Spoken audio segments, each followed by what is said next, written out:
Buenos días, cordial saludo, soy Julián Francisco Preto Mora y hoy vengo a realizar la sustentación de mi práctica profesional 1, como se está viendo en estos momentos y como se observa en estos momentos.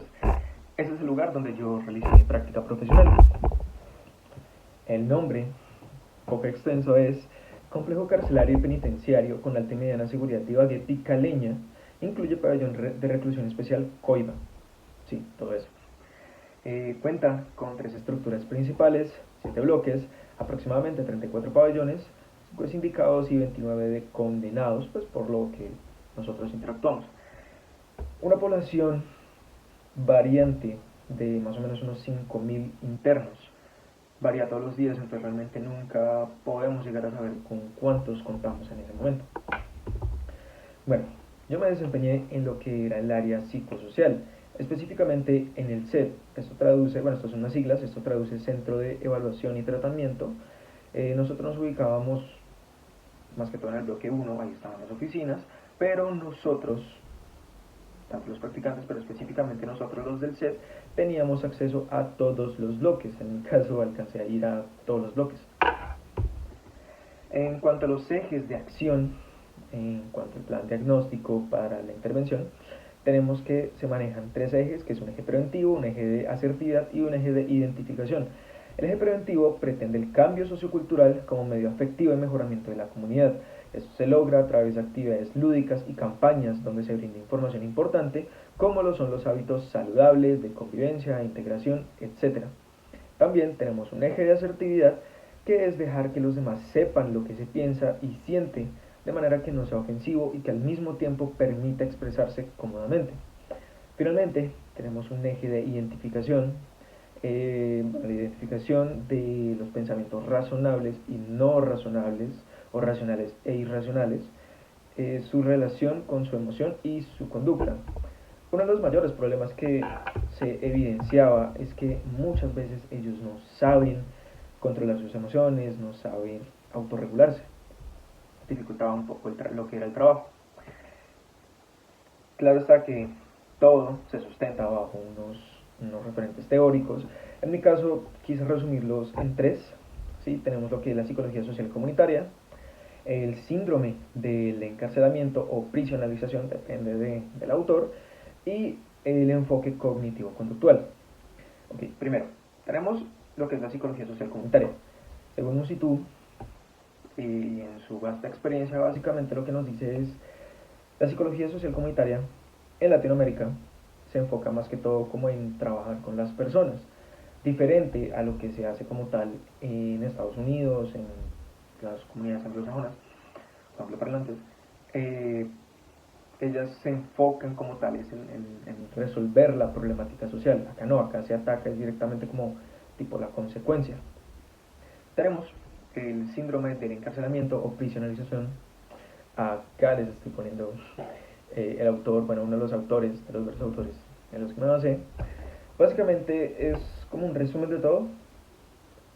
Una persona que no está acostumbrada al ambiente de la cárcel, de un centro de reclusión, puede llegar a tener un shock en su realidad, ya que al estar en libertad y tener, valga la redundancia, tantas libertades en su conducta, en su comportamiento, y de un momento a otro que le quiten todos sus beneficios, estar rodeado de 4 paredes, mirar las mismas personas de todos los días, genera un shock en la persona que a veces puede generar otros cambios de comportamiento, otros cambios emocionales, de conducta, etc. Pueden desarrollar estrés, pueden desarrollar ansiedad momentánea, que si no se trata o si no la persona no tiene la suficiente fortaleza mental, se puede generar una ansiedad generalizada, depresión, pueden llorar, bueno, etc. Finalmente, lo que es la teoría cognitivo-conductual o el modelo cognitivo-conductual, que básicamente nos dice que para modificar la conducta se tiene que modificar primero el pensamiento. Entonces, tenemos que primero vamos a modificar el pensamiento, modificar lo que se piensa para que se pueda modificar la conducta. Esto es en cuanto lo podemos ver evidenciado en lo que son los programas psicosociales o de reinserción. También hay que tomar en cuenta algo. Al ser un entorno con un volumen de población tan grande, así como con características individuales tan variadas, se podrían aplicar todos los conocimientos adquiridos en la carrera hasta el momento. Y aún así podríamos abordarlo todo. Es una población bastante grande, extensa y variada. Finalmente, estamos hablando del ámbito jurídico, no podemos irnos de ahí sin mencionar una ley. Específicamente yo quiero nombrar la ley 65 del 19 de agosto de 1993, por la cual se expide el Código Penitenciario y Carcelario. Bueno, tomemos como tal el artículo 142 y el 143. El 142 habla del objetivo del tratamiento penitenciario, el cual es preparar al condenado mediante su resocialización para la vida en libertad. En cuanto a la descripción del tratamiento penitenciario, se debe, como tal, realizar conforme a la dignidad humana y a las necesidades particulares de la personalidad de cada sujeto. Esto lo vamos a ver evidenciado en los planes, las propuestas de intervención, los cursos que ellos deben hacer, que nosotros como tal estamos encargados de mandarles. Tenemos, en cuanto a los objetivos de la práctica, uno general, que era fomentar la importancia de la evaluación y el tratamiento a los PPLs para su cambio de fase, enfatizando en el cumplimiento de los objetivos propuestos individualmente, es decir, programas psicosociales que ofrece la institución. También tenemos unos objetivos específicos que tenemos. El primero es generar un listado de PPLs evaluados mediante los instrumentos que ofrece el establecimiento y dependencia, el CEP, facilitando el seguimiento de los objetivos propuestos en los informes y evaluaciones.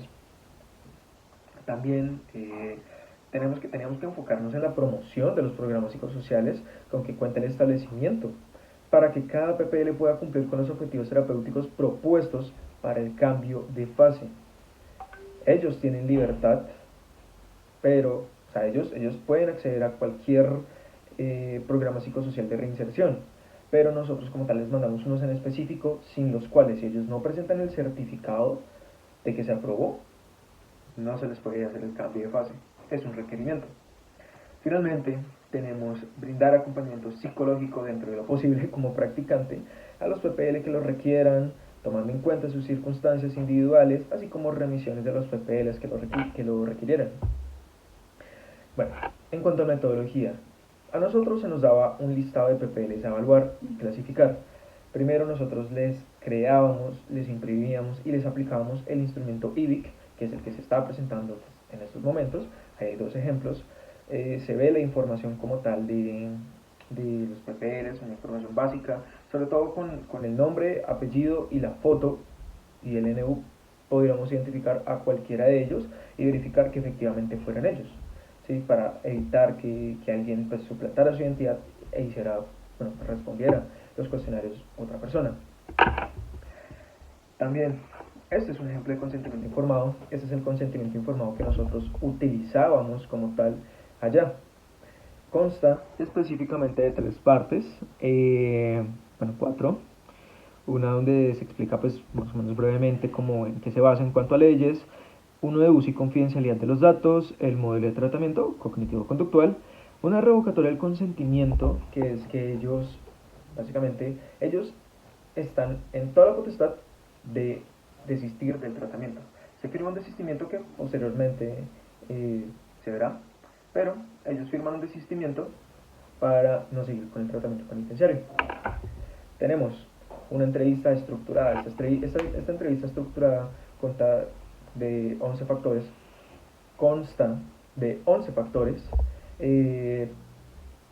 consumo de sustancias psicoactivas, creencias, valores, entorno en cuanto a lo psicosocial, podríamos decirlo, factores familiares, en cuanto a lo del delito.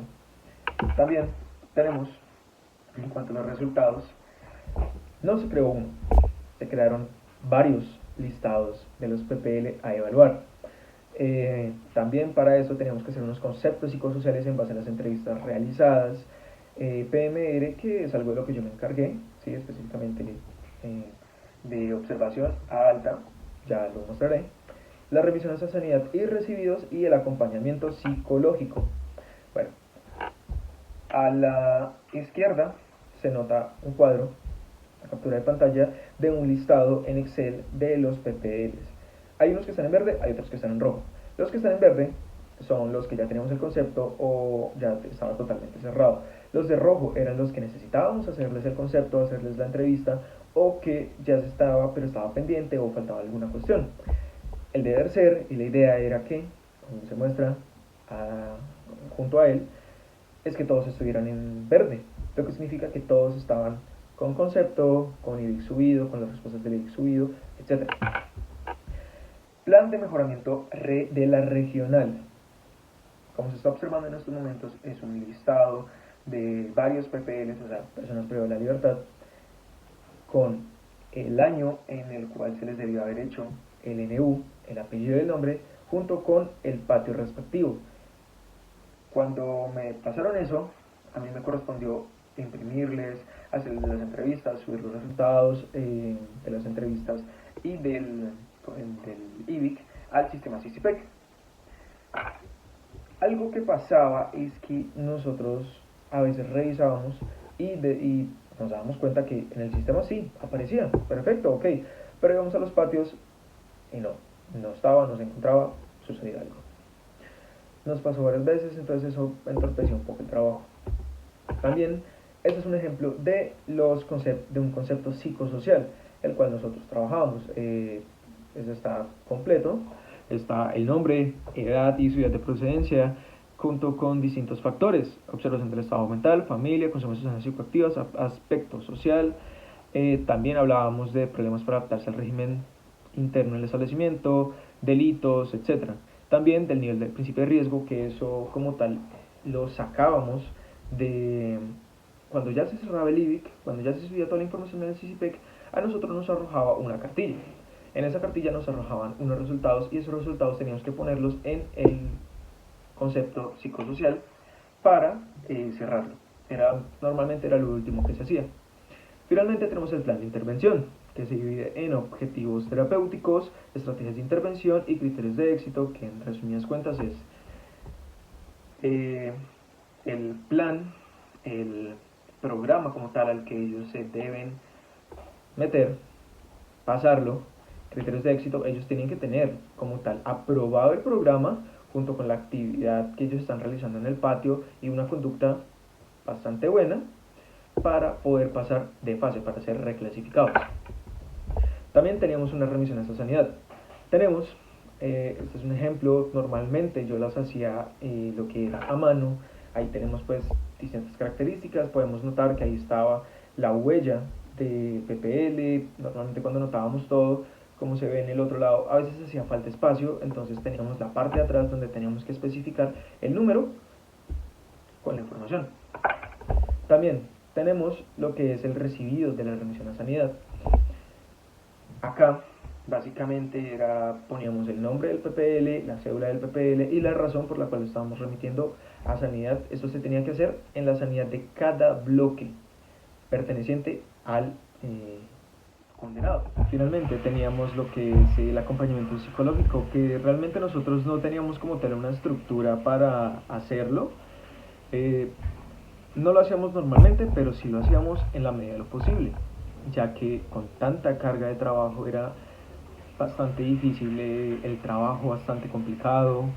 Cuando nosotros tenemos la oportunidad, cuando estábamos en los bloques y alguno se nos acercaba y veíamos que era de bastante urgencia el acompañamiento psicológico, dejábamos lo que estábamos haciendo y le brindábamos los auxilios a los PPLs.